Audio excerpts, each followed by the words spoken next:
If you're a beginner new to stretching, don't search for hamstring stretches. You're not ready for that yet, at least until you can comfortably do a deep squat like this.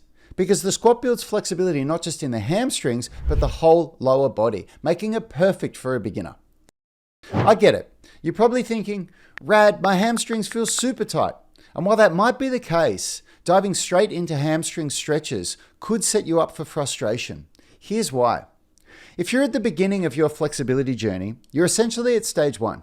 This means it's crucial to keep your focus on a comprehensive full body mobility routine that's simple and easy to do, not stretches that are specific for hamstrings.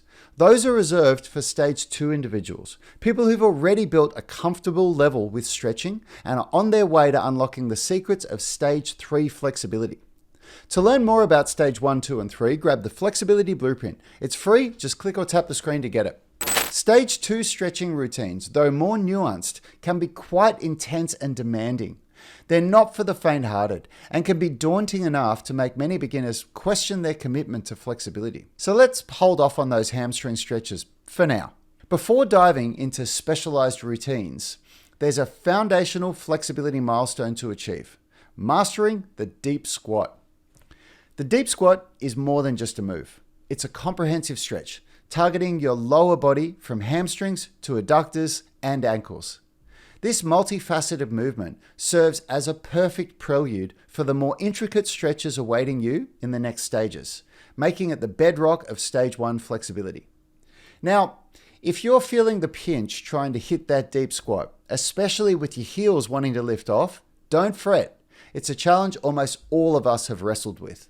The trick lies in tweaking the movement to suit you. Here's a beginner-friendly solution. Find a stick or any flat object to elevate your heels slightly. This elevation eases the flexibility demand of the squat. As you practice, this adaptation helps your ankles gain the flexibility they need for deeper squats over time. While in this adjusted squat position, focus on sinking deep into the squat and keeping your chest up, gaze high, and feeling the stretch it offers.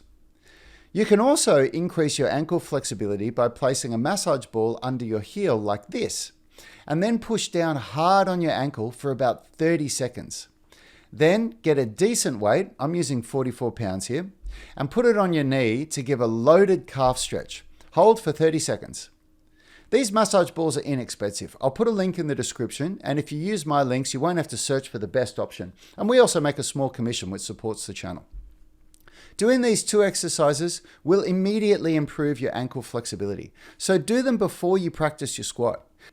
You might even be able to squat with your feet on the ground, or at least with less heel elevation. Once you're in the squat position, try to push your knees out with your elbows or arms.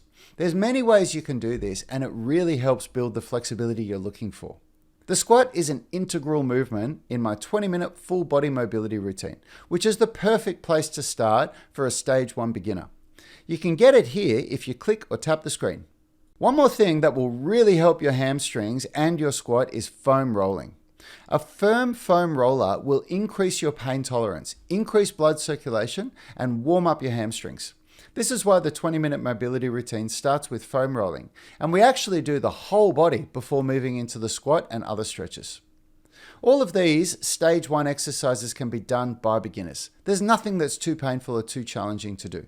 And when you commit to a 20-minute stage 1 mobility routine, you'll level up to stage 2 in 4 weeks or less. To see how, click or tap the screen and watch that next video. Make sure to get the Flexibility Blueprint too, and I'll see you in that next video.